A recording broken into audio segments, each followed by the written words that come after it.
Hello, welcome to Livin, Vida, Lockdown, the online comedy chat show hosted by me, Rob Mulholland. It's week, fucking how many weeks have we been inside? It's been too long. I didn't think I'd do this many of these. I thought I'd do these for a couple of weeks and then I'd go back outside and it'd be nice. We're still here. We've got a banging lineup again today. It's going to be a good one. We've got to my side, returning guest, friend of the show and me. It's Phil Chapman. How you doing, mate? Hey, man. How's it going? Yeah, good to see you, Thanks man. for having me back. It's quite all right, man. Thanks for coming back on. And down in the bottom corner, we've got two people I've known for fucking ages, actually. Down in the bottom corner, we've got Ian Smith. How you doing, mate? Yeah, not too bad. Good to see you, mate. Thanks for coming on. No, thank you for filling some of my monotonous life. This is it, man. Like people have never been more available. So that's been very much what I've been banking on with this show. Yeah. And below me, we've got Seann Walsh. How you doing, man?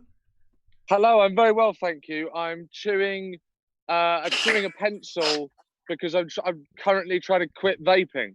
Oh shit! Right, so you're going from are you down to 0 nicotine now? Today's the first day. Oh fuck! You're trying to quit smoking during lockdown? That's mental, man. Yeah. Well, the vape is causing. The vape is giving me heart palpitations. Does anyone here vape? No. I vape weed now, but I used to vape. Like I used to have a big, one of the heavy ones where you get like a massive cloud. And yeah, I know what you mean. Could you admit to vaping? You just admitted to doing something illegal. Mate, I smoke weed on stream literally every stream. Why do you think it started at 4:20?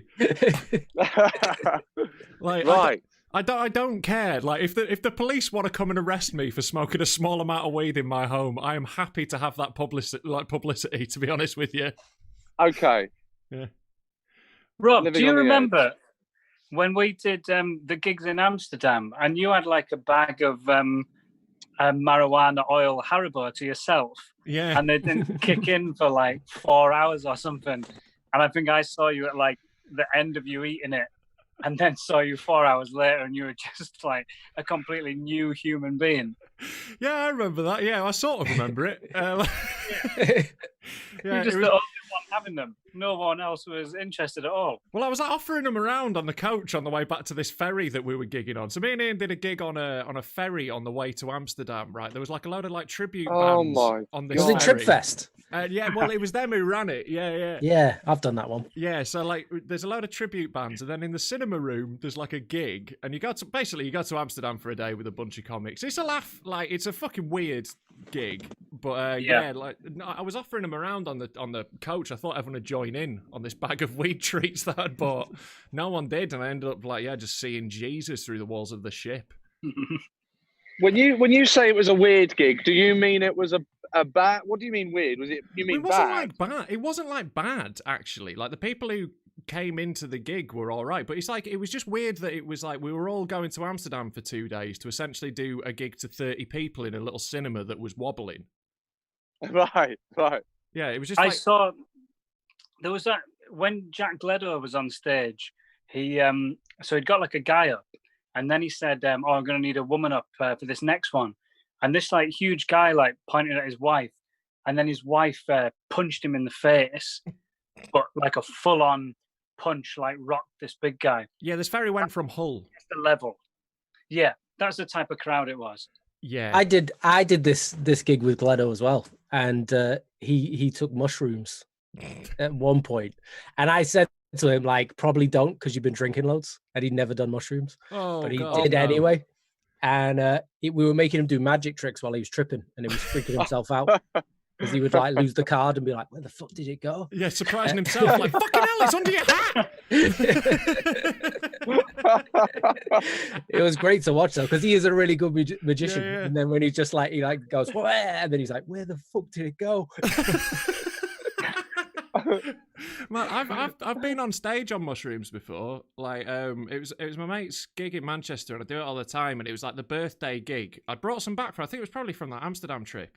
And he was like, "Right, do the mushrooms now. So when you come off stage, they'll have kicked in. Like they'll kick in just after you get off. It'll be great. You'll feel good because of the gig. Brilliant." They kicked in fucking fast. I don't know if it was like adrenaline or something, but yeah, I could see laughter. Yeah. That's quite useful. Yeah, nice visual gauge. See when you're losing them. What did laughter look like? It was like it was Do you like mean like ha came out? Like in a no, it comic wasn't book? quite that visual. It wasn't quite that literal. It wasn't like a comic book. It was like these purple, like vibrating waves, like bring coming off people. Wow. It was cool, man. It was fucking cool. And like, I listened back to the recording of the gig, and it was mostly really good. I actually riffed a line that ended up staying in a bit. But then there is one bit where I just stared at a wall for quite a while, and it's just silent, and it got really awkward until I realised what I was doing. But, you know, I wouldn't recommend it, but I've chilled out a lot nowadays. These days are fucking behind me. Like, I've given up, like, everything in the last couple of years. Like, what else have you given up, like, everything else? If you're giving up fag, Sean, like... I tend to not drink anymore, which means if you don't drink, you don't really do anything. You know, you're not going to... I don't think... If you're not drinking, you're probably not gonna, you know, try heroin. Yeah. You know, so yeah, pretty clean living. It can be quite dull. It's fine though, isn't it? Yeah, it's been good for me. Like, you know, like all I do is weed pretty much now. Like occasionally, you know, if there's like a rave or whatever, I'll have a pill. But like, I don't drink anymore. And like, yeah, it does make you a much more boring person. Like, much more. Like, I like to pretend myself that I'm still fun. I still hang, but I hang for like an hour and then everyone gets pissed and I go home. I know, but like drunk people can be really boring too, can't they? Like when they tell you the same story for the 9th time, Yeah. and if you don't act interested, they start on you. Yeah, this is my rule now. When people start repeating, as soon as someone repeats themselves, I go home. That's like my out now. Whereas I used to be the guy telling the story 7 times. Yeah. Like... Now we know how to get rid of Rob. Sean, start talking about your quitting vaping. I'm chewing a pencil here. I'm fucking out. Ian, who are you locked down with at the moment, mate? What's your situation? I'm with my family. So are you back in goal? Yeah, I'm back in goal. I thought I'd done this really clever thing where before I went out to like Australia and New Zealand for 3 months, I like cancelled where I was living in London so that I could earn money and not have to like just pay London rent on my earnings. And then after a month of those 3 months, the world collapsed. So then I just have no house anymore. So so now, and all my stuff is like either in my fiance's place because she took some of it, or some of it in London. So I'm sort of living in Gould with the suitcase I took to Australia until this is over. So if it goes on until winter, I've only got summer clothes. I was going to say, and like Australian summer clothes as well. I bet you've not even got like a light jacket.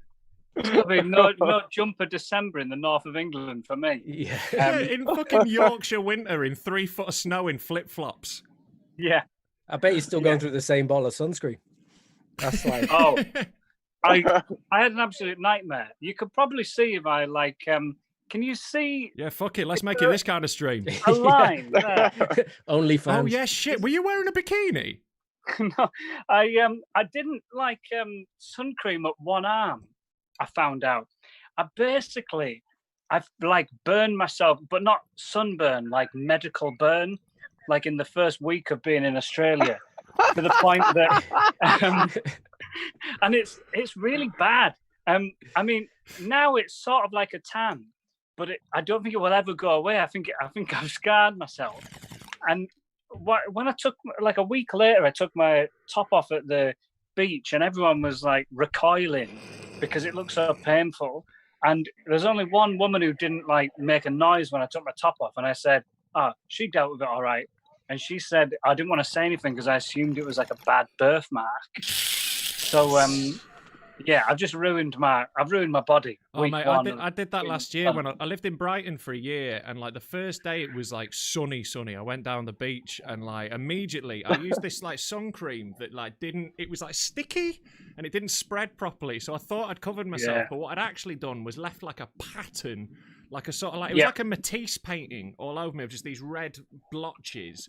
And went back to the beach a week later and had to leave after some children laughed at me for too long. Oh, yeah. There's this group of kids going like, look at his fucking sunburn. Look at him. He's all fucking patchy. And I was like, I'm going to go. Oh, God. Look at this northern cunt. Yeah, totally, man. Because real talk, I could have battered him, but I don't think it's a good looks. Like, windmilling through a group of 9-year-olds on the fucking beach. Yeah. Can you describe the man who attacked those children? Yeah, very patchy sunburn on him. They'd find me in 2 seconds as well. I'm very easily identifiable at that point. Yeah. I mean, you should. Why not go for it? I used a sun cream specifically because I saw Rory O'Hanlon post a picture of it, and I thought, he's a pale Irish comic. He's got to know what he's talking about. That is an influencer right there. That's what influencing is, Yeah. man. I got He needs to burned get by a spon Rory con for O'Hanlon's that. sun cream. That's it. That's who sun cream adverts should be. It's always like sexy, tanned, good-looking people. It should be some fat, pasty cunt from Grimsby, like ginger as fuck. If it can sort them out. So that should be the advert. Just put a ginger in the sunshine for for an hour, and if they survive, I'm buying that cream. Yeah. Sean, who are you locked down with, man? Like, what's your situation? I'm alone. I recently got Mario Kart on the Nintendo Switch. So you're never alone with Mario, mate. Yeah. That's what I mean. Mario's been looking after me. I don't really know what I've been doing. I've been walking around a lot. I've been running a lot. I've been on the phone a lot. I don't know what. I'm sort of dreading it ending. This is better for me. I prefer this. Yeah, there is a split. There are some people who are thriving in it. It's like, because there's no expectations, I guess. Life is simple. Yeah. I don't think I'm ever going to wear jeans again. No. Yeah. I don't think I could do it. I tried putting on jeans to go to the shop the other day. I was like, I might, be a human. It's so obnoxious. How have I done that for so long? Yeah, it's horrible. It's such a thick material, isn't it? Yeah. It's just it's so really rigid. inflexible. Yeah, it was so heavy. It's scratchy. It's a terrible material. Just because cowboys were using it 200 years ago to fucking ride an ox doesn't mean I need it to go down the fucking Tesco, does it? Stand in line in Tesco.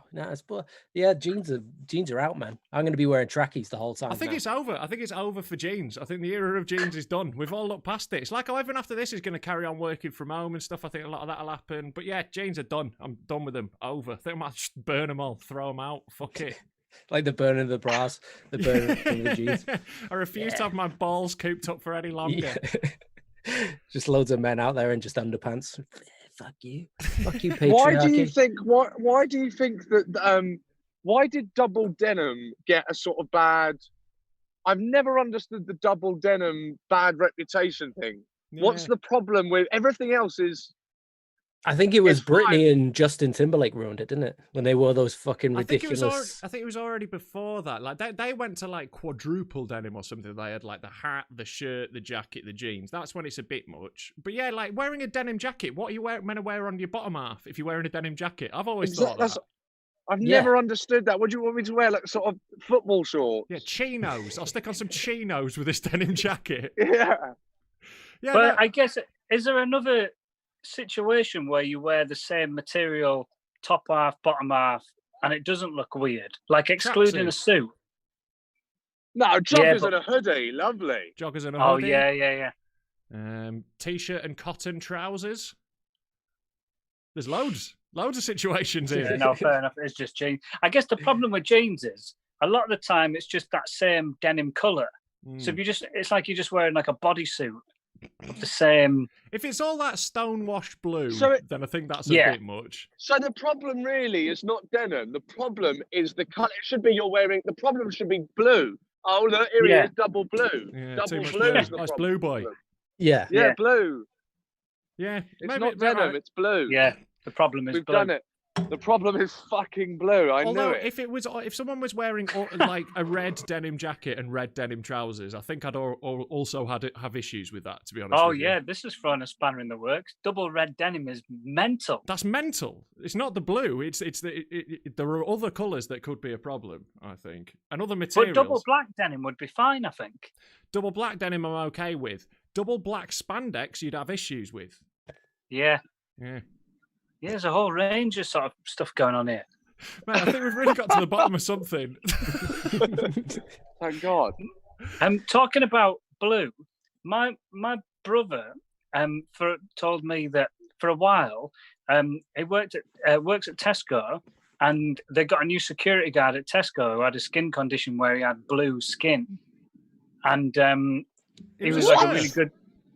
Yeah, there's a skin condition that you can get where your skin is like blue, basically. I've tried to talk about this on stage, and the amount of no one, it doesn't work as a joke because the whole audience is just going, well, this is surreal. Yeah. Well, it isn't surreal. I'm just telling you a thing that's happened. Yeah, but how blue is it? This is my question. Is it like grey or is it like really blue? Enough that you'd walk down the street and go, oh, that guy's blue. Was it as bad as your sunburn? Like, is the blue more... Like, if you got together, would you be like you got like two pieces from like a game, a board game? I definitely think the blue is more noticeable, but I think less people would mention it than they would the sunburn. More people are comfortable mentioning sunburn than going, what's wrong with your entire complexion? Do you think that's very strange. Like, is it racist if you put blue in front of like a slur? You know, if you said, if you call him a fucking blue cunt, would that be a yeah, bit? Yeah, that's what I mean. That's no, quite it'd be like, I think you could call someone with jaundice yellow in a way that it would be offensive if you called other people that. Sure. And that's fine because you're just sort of going, the thing you're taking the mick out of is his liver condition rather than his race. Yeah, that's true. That is true. There hasn't been like a history of blue people being like rounded up to be used as slaves. Like, there's also no. Oh, you say that, the genie. That's true. Yeah. He wasn't there by will, was he? He was waiting for someone to rub that shit. He was a blue slave. How did you meet this guy? Did you rub a lamp? Every day. I've never seen him. Yeah. Like, have you just watched Avatar? Is this what this story is? Oh, hang on. Yeah. I've never seen Avatar. I haven't either. I didn't go see it at the cinema, and I feel like I've missed it. You know? Have you seen Fern Gully? What? No. Oh. Okay. Well, that's basically I was fully prepared for one of you to say yes, and then I was going to say, well, then you've seen Avatar. Oh, If right. I said, we haven't. So, this is why you never rely on getting a certain response from crowd work in order to make a joke work. I learned that lesson early on. Like, there is a video of me aged about 19 on YouTube that Steve Bennett from Chortle will not delete, where I do that exact thing, where I ask someone in the crowd a question expecting a certain answer and don't get it. And like, that's when What's I knew the you question? two, actually. What's the question? Mate, honestly, this makes me cringe inside out, right? Right, my mate... I say, Jesus Christ, I apologise. I say, if you're ready for comedy, if you're ready for comedy, say I was born ready, and then the person didn't say I was born ready, and then it just flubs and dies. And my mates post that on my timeline regularly. That's not your fault. But why did he not do that? That's not your fault. That's what happened. Yeah, I don't know. I don't know if I made it clear enough. It wasn't good anyway, what I was doing. It was fundamentally very bad. Very bad. Very, very bad. Like, honestly, like, if I saw that person doing stand-up now and they asked me for advice after a set, I'd be like, just quit. It's not for you. It's one of my favourite things to see, though. Like, when someone, because the audience can see it a mile off. Doesn't matter how many gigs they've been to. Mhm. They can see it a mile off that they know you rely on the answer, and they can tell what that answer is going to be. So they give you the opposite. Yeah, and it totally undermines your whole authority, basically. It completely whips the rug out from under you. It makes you look a fucking mug. Yeah. My favorite is when people just plow on. Like, I've seen people do stuff where, like, anyone else here single, and like 12 people will cheer, and then they'll go, just me? Yeah, You're like, oh, look at that, 12 people have just cheered. Yeah, just totally ignoring whatever the fucking response is always beautiful as well. Like, Just because you've got your joke that you don't feel like, you can't even edit it just to go, oh, right, so a few of us here, and then do your joke. Just like have a script that you can't deviate from at all. It's insane, isn't it, man? But like, it's easy to get trapped in that when you're brand new. Like when you're like, oh, it has to be said like this. But like, there are, you know, it's unforgivable after a while, isn't it? Like, there's definitely a point. Like I do always find that so. Like my favorite is when someone's like says something that's like a little bit self-deprecating, and they're like, "Why are you laughing at that?" And then no one is laughing in that moment. Oh God. Don't laugh. No one was gonna. It's all right. I love it when I saw an act in London once. I can't remember who it was, but they did like, it was an open spot. They're brand new, and they opened with this killer opening line, and it was like, but it was based on their appearance, you know. Yeah. And it absolutely destroyed the room. But because you like had that like London 5, you know, where like you have to do, you can't go any more, you can't do 6. So he panicked and he wanted to get his whole script out. So he told them to stop laughing.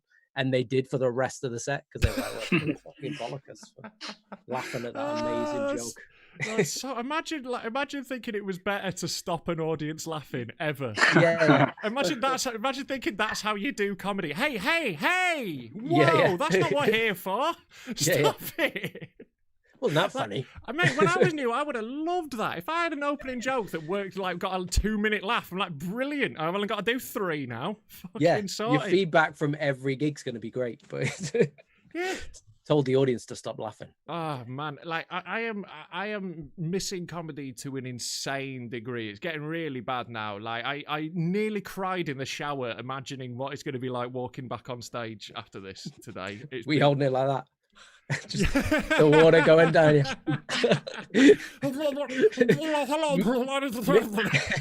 Mixing in with the tears. Man, like it's so bad. Like I would do I would do fucking any gig right now. Like I would go anywhere, like just to speak to a group of people, man. Like I gave up all my other like vices. This is the only thing that's the only like buzz I had left. It's fucking unreal. But like, how are you guys getting on without it? Like, do you miss it? Like, Sean, you don't give a shit, do you? But like, Ian, are you missing it? I miss the performing element of it. There's a lot of aspects of comedy that I think have slowly annoyed me or beaten me down. But the being on stage element, then I definitely miss, and working on some new stuff and doing it in front of people, because I've no interest in doing like the gigs. I like doing stuff like this, but to do a gig just on my webcam, especially when people do like an old bit of material that you know works, just to do it to nothing, I have no interest in that at all. So have you done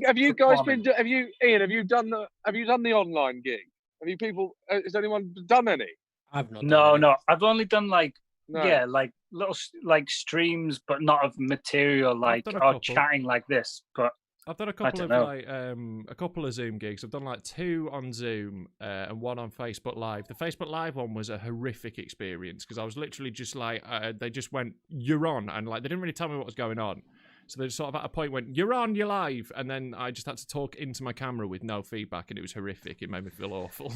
But like, I did one where it was, I did Troy Club for Andrew O'Neill, where it's like, it was all the regulars at his like little gig, where they're all like mad comedy fans, and it's on Zoom so you can see and hear them, and I just told stories rather than doing like bits, and it was all like new ideas. I didn't do any old shit that would have made me feel hollow. And that was great, actually. I really enjoyed that, and it made me feel a bit like a comedian again. It's obviously nowhere near the same as doing live comedy. It's not the same thing. But that was enjoyable because you got that little bit of you saw people laughing, so you're like, oh, I'll do a bit more of that. So that little sort of feedback, you got a bit of that. So like that was good.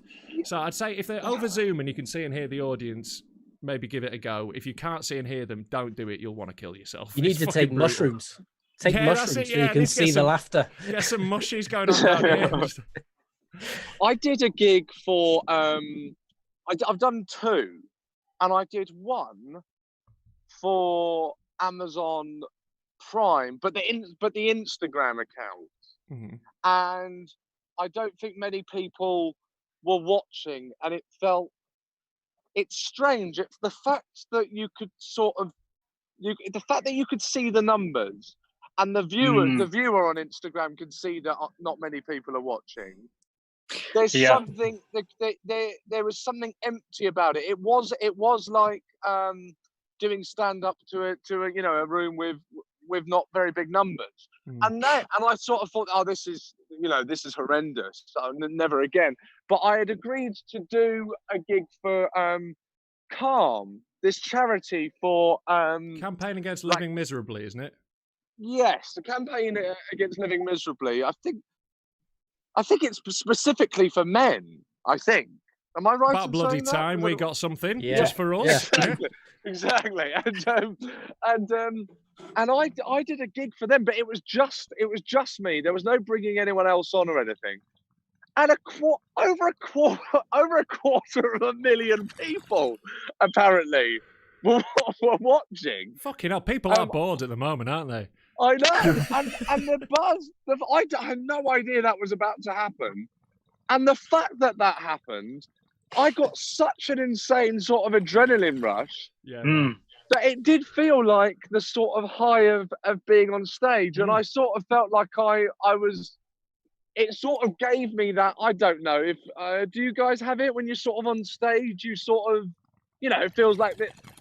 It feels like something sort of takes over. I mean, I don't want to sound like that, like, totally, but you know what I mean. I know totally what you mean. When you get into that mean. flow state where it's not, you're not even really thinking it anymore. You're feeling it, and yeah, totally. Where we go. Yeah. Yeah. Fuck off, man. Exactly. Right. I want to be the new Stu Goldsmith, weed, right? Yeah. Let me be respected. Let's talk about our art.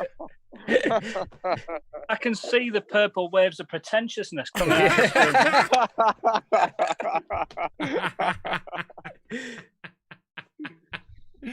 Oh God! Yeah, I don't know what you mean though. It's that little bit of a buzz, like, and you can definitely get that, like, when you're like streaming and like there's a bunch of people on. I imagine. Yeah.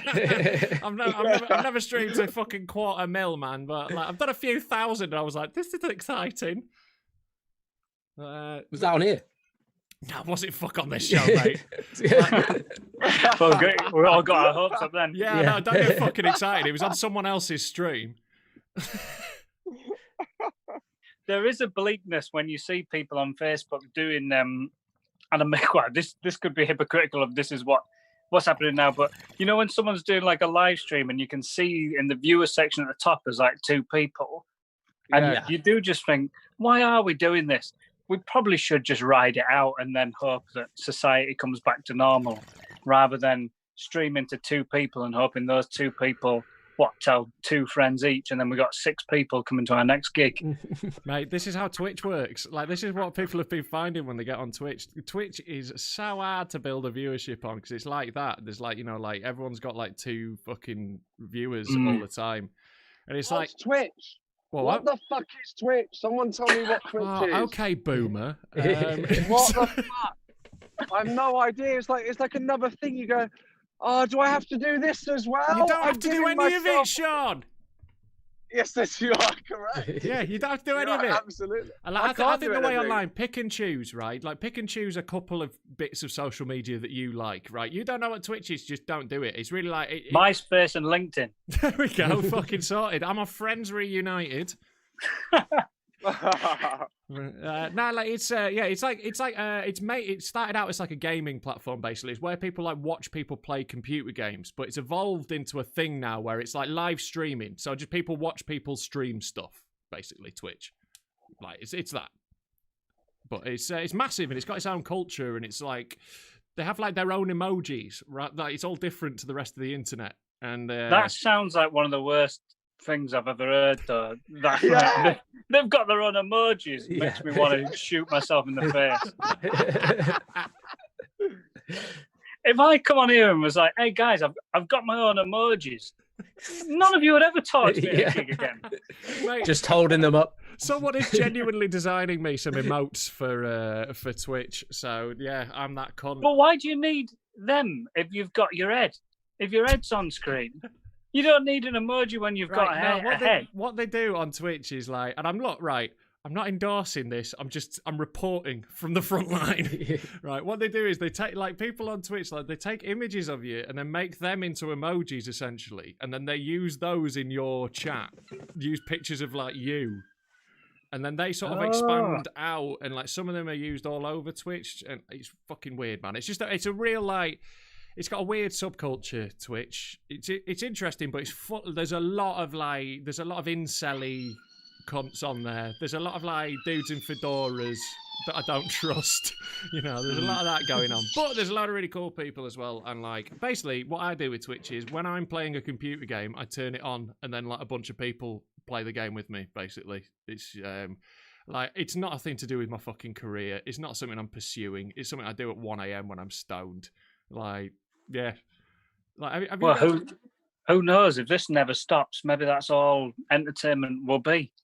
Mate, it doesn't matter whether this stops or not. Like, it's huge. That's carrying on. Like, I think I'll carry on doing podcasts like this. Like, I'll do like live ones as well with people in the room. But why not keep doing shit like this? Like, I think everything's going to change like that. Like, we'll do a lot more of this sort of stuff forever now because like everyone's realised how easy it is. Yeah, the amount of podcasts that never got off the ground because people couldn't meet up on a Wednesday. Whereas now, I'm in the house. Yes. Yeah, although if that's what's stopping you, I would suggest. Yeah. Well, to be fair, me and Sam Gore have been talking about a podcast for upwards of 2.5 years now, and I now live 10 minutes drive away from him. We're still not fucking sorted it. So I don't think it was ever the distance that was the issue. What do you guys think is the secret ingredient, or just the ingredients to a successful podcast? Oh, I wish some cunt would tell me.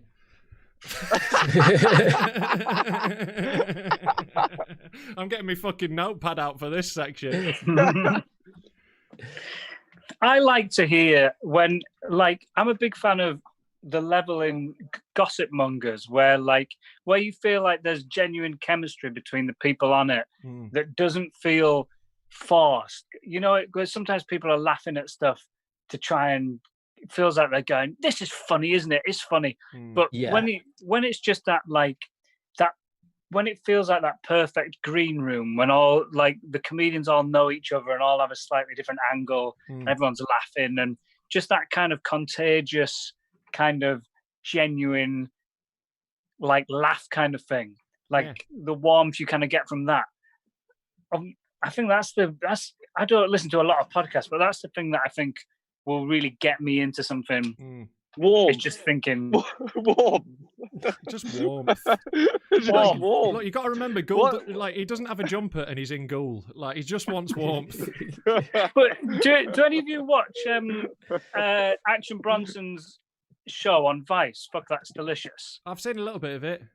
So like that is just like a rapper who used to cook, and he's like 3 mates just going and eating food, and like the love they have for the food and how much of a laugh they're having. It's just so much fun to watch. Yeah. But if it's just like just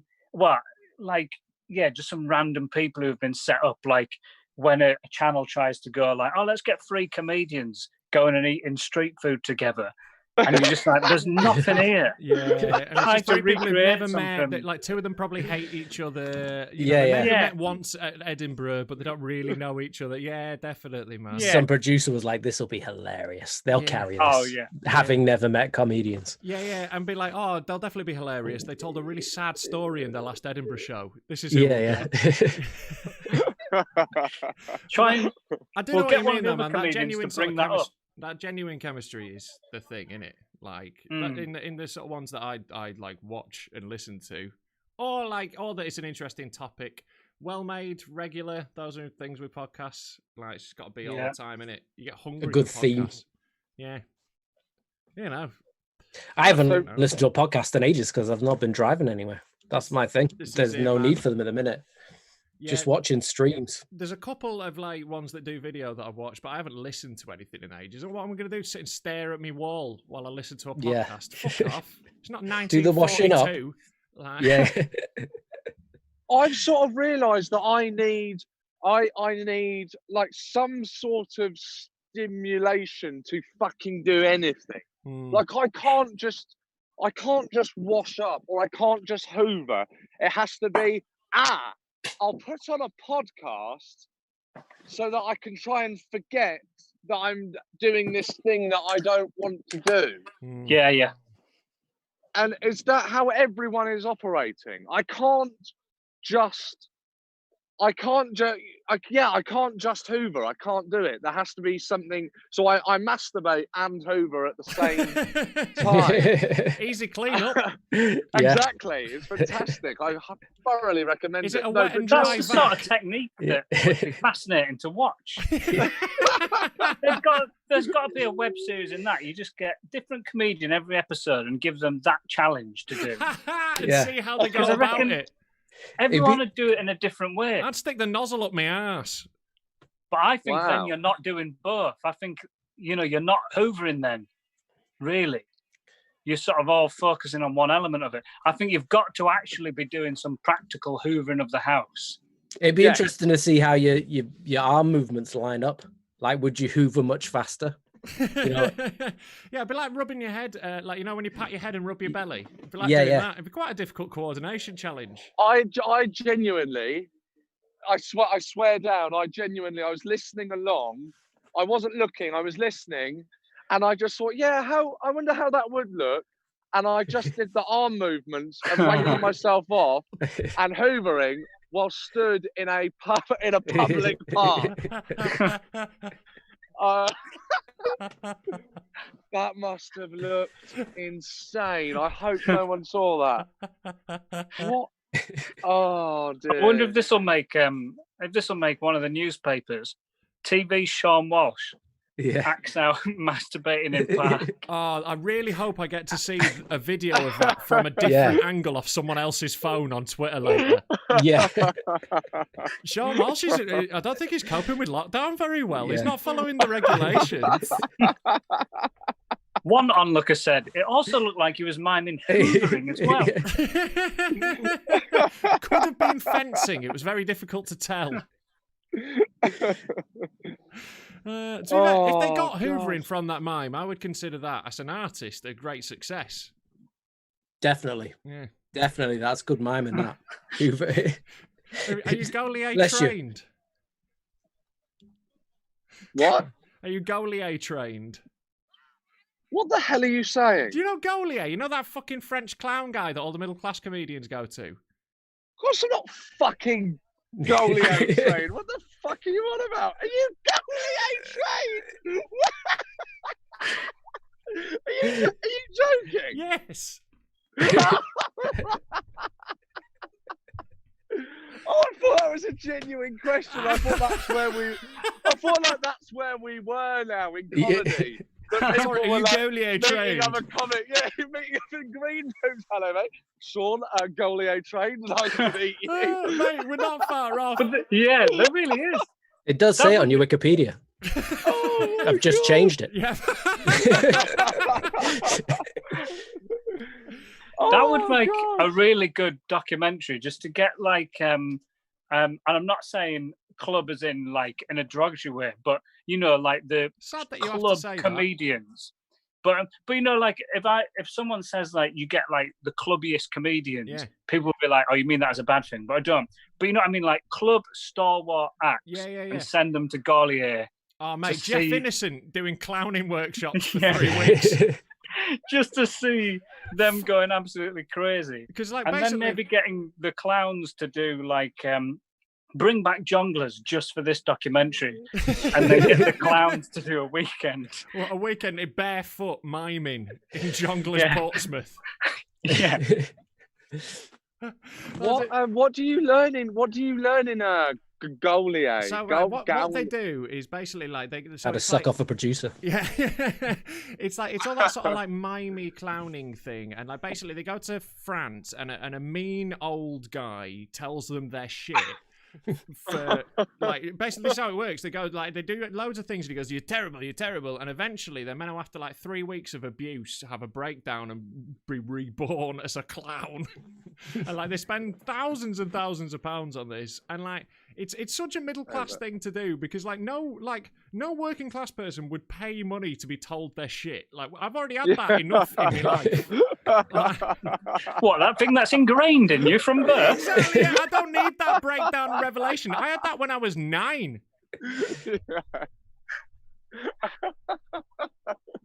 Oh God. Yeah, but it's all that thing of like finding your clown, and like, is your clown a sad clown? Is he timid? Is Oh my fuck God. Me. Write a fucking joke.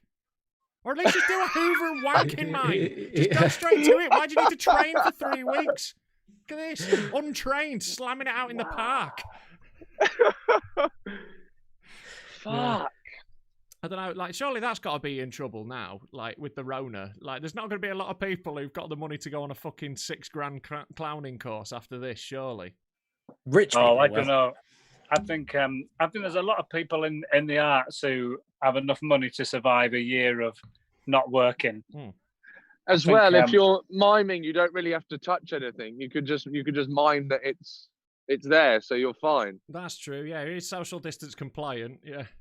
And also, if you do a clown show, no cunt is going to come. So that's very social distance compliant.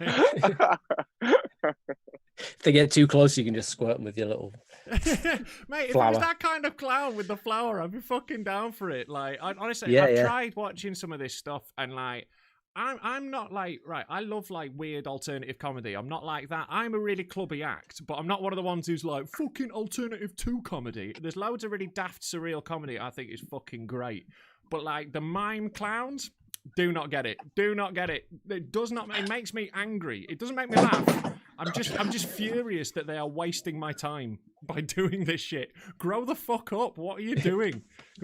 I think I've seen some really good. I've seen like. I didn't realise this. I didn't stuff of realise. Sorry, this podcast was so controversial. Oh yeah, man. I'm out here Bloody slinging hell. truth bombs. Take this, clowns.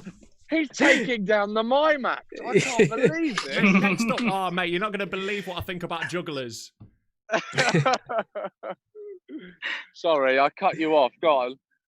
Oh no, just saying that like I think I've seen some stuff like that which I think is like genuinely good.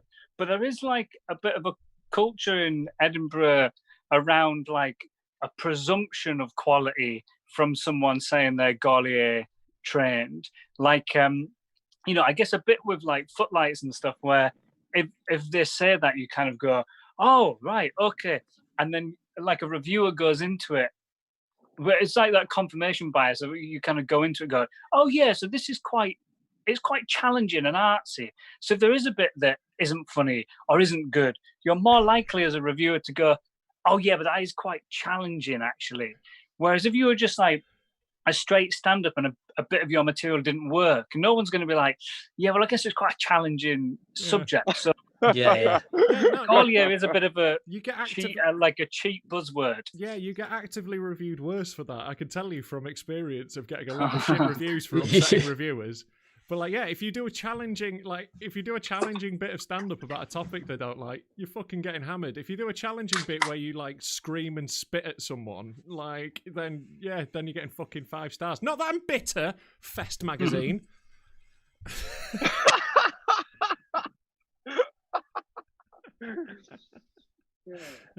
Oh God, Fest magazine. They can sometimes. I think they're the only people who've ever given me a 2. But like, sometimes you read that magazine, and you just dread the idea of them reviewing you. Well, I don't do this as much now, but a couple of years ago, I would actually like read reviews and see how people are doing and stuff. Like, we would just read Fest and go, oh, I hope they don't come in and see me, because this is like, I've just seen 20 3-star reviews for some really good comics.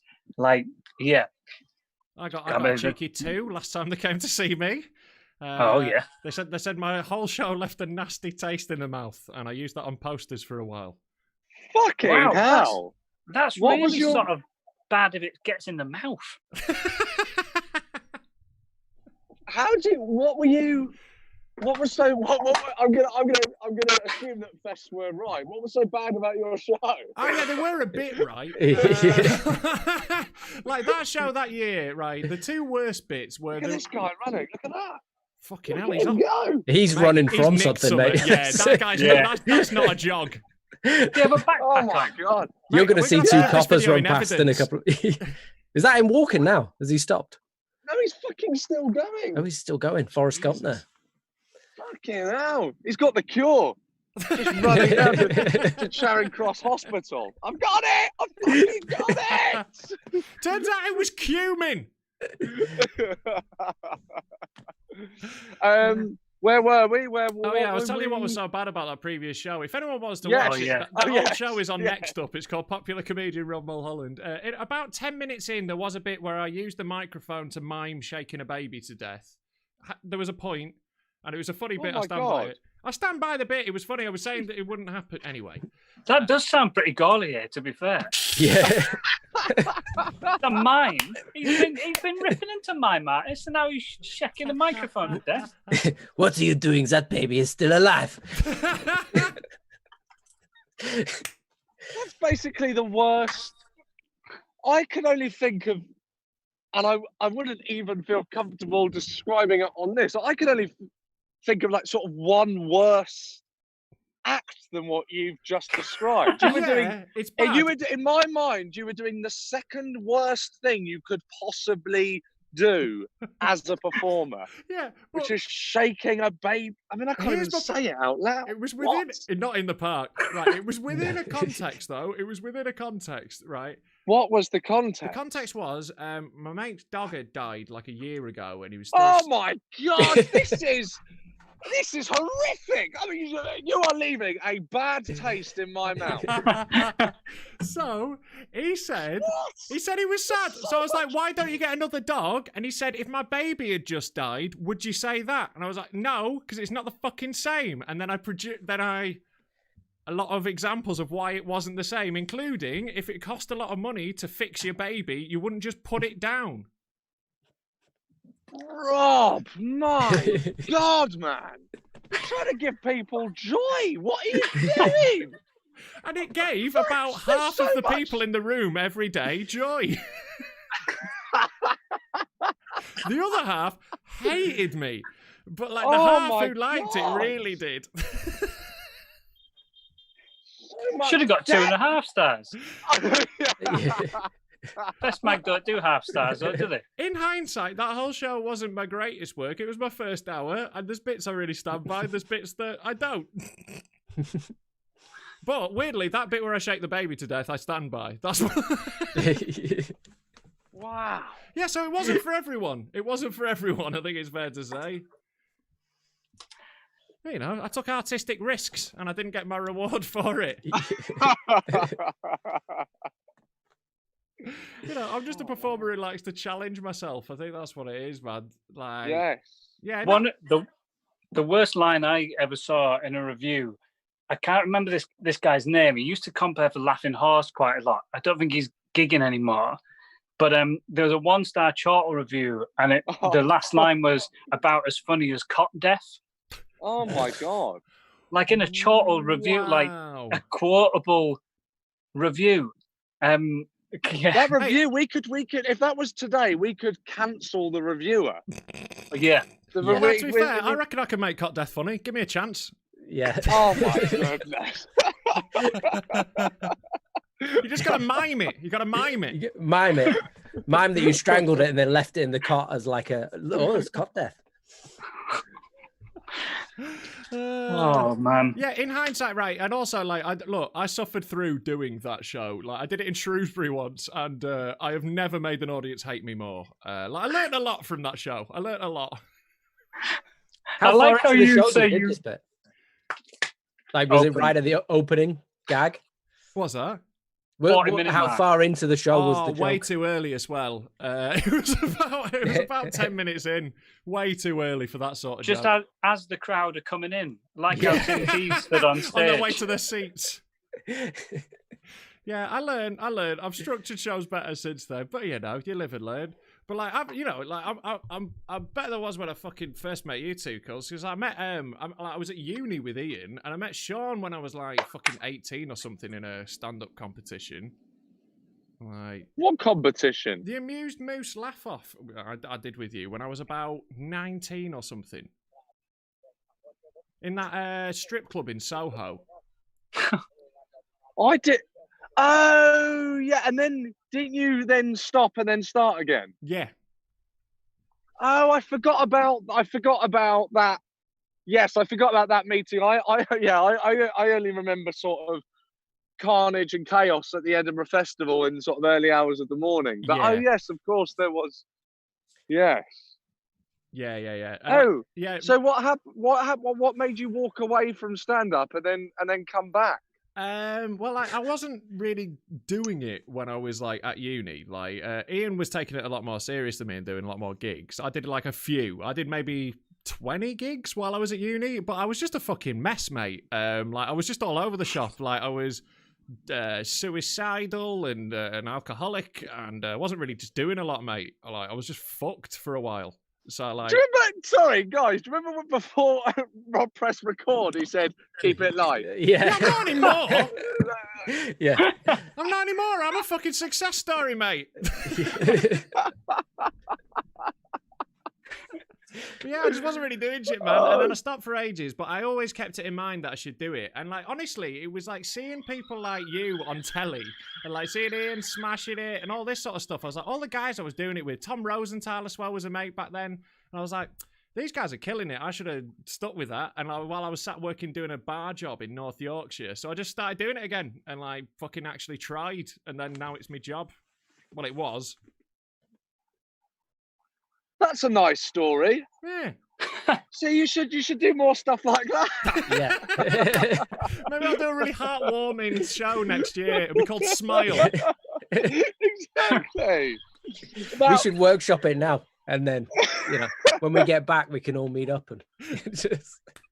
No, Rob, don't. Minute mark, I'll just tell people that they need to just take care of the small things in life a little more. Yeah. Yeah. Oh, the 40-minute mark at the next Edinburgh Fringe of people's shows is going to be insufferable. It is. I like. My it's just grandma going to be. Everyone's dead. Yeah. Yeah. I think I'm debating not doing Edinburgh, the next Edinburgh that comes along, just because I think there's going to be hundreds of coronavirus shows where everyone's, and fair enough, but you know what I mean? Just having to see the 40-minute mark of everyone trying to sort of talk about how it affected everyone. And the worst part is like talking... there'll be some of them that weren't finished yet. Works in progress. Yeah. Oh, yeah. How much more fucking time do you need? Yeah. I think I'm really undecided on whether I'm going to do the next Edinburgh. If I do, I think I'll do a show that like doesn't mention it. It's just like because I just do stand up now. That would be what I would want. I don't do shows anymore. Is really what I've learned over the last few years. I just do hours of stand up. Like I don't really want to have a theme or a point or a structure. I just like doing jokes for an hour. So like I'll just do that again, and I think it might be refreshing. Like people liked that I did that at Edinburgh previously because they were sick of shows like that. When they're all on the same fucking topic, it's time for me to clean up with my jizz jokes. Yeah. Jizz and vacuuming jokes. The worst will be just if anyone does shows like I just hate when people do. I could imagine people doing material where they talk about, the NHS and we got to fund the NHS more and we got to do it, and everyone applauding. You're like, well, of course we do. Why is that? Yeah, I know. The point you're getting across in. I don't think stand-up should be for expressing a really obvious point that everyone agrees with, unless you're performing to monsters. 100%. There's no comedy in going, we need to fund this more am I right? And people applauding. You're You're going, like, yes, why are you you are applauding right. that person? You think that. Yeah, I want to see someone do a bit Yeah. about why we should cut the nurses' pay. Like, I want to see something counterintuitive. You know what I mean? Like, just whatever everyone thinks, comedy should be against that. That's how I totally think. Like, But look, at least that's funnier to like ironically do some material about cutting it rather than I want to watch those. Rob. I want to watch Rob do a bit about how he shook a nurse to death. In the maternity ward. Yes. I think that's going to go down really well. And the nurse was already holding a baby.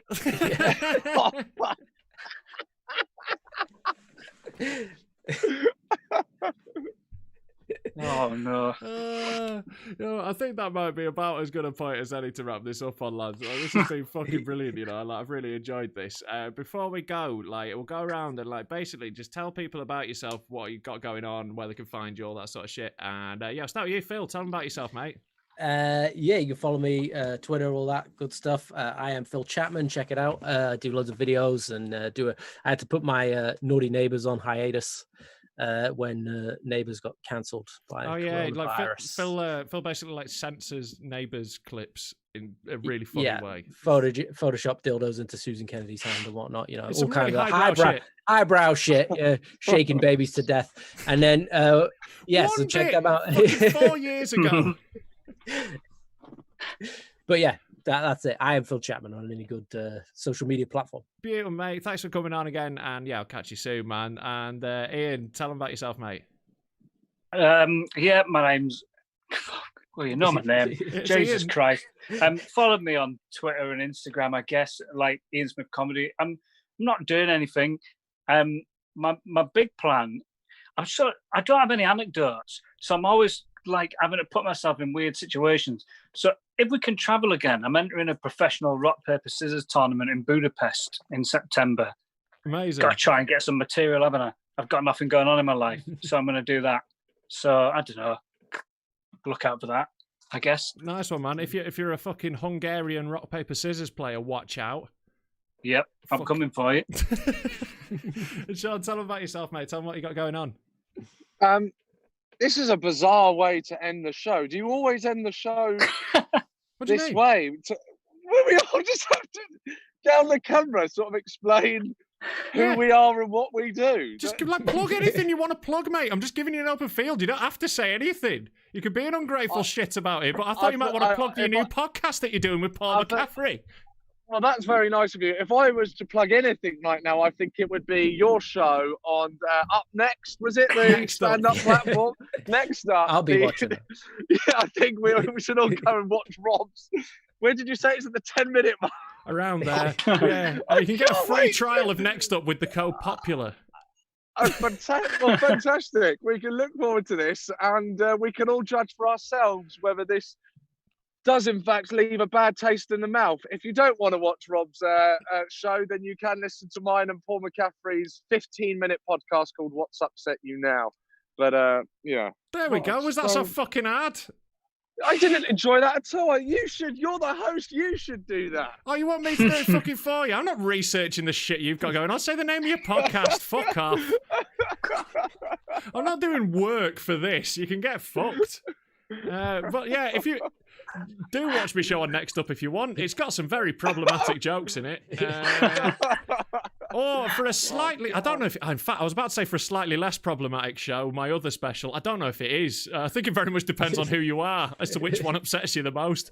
But if you like jokes, then watch Too Big to Fail, my stand-up special. It's coming up in a second. And obviously, there's been a tracker going along the bottom all the way through this. If you're listening to this on audio, I will let you know as well. We're raising donations for the Trussell Trust through this podcast. So, basically, they are a food bank charity in the UK. They provide meals for people who desperately need them. And especially right now, they need your help more than ever. So if you've got some money, if you're still working, chuck them some cash. If you're not, don't worry about it.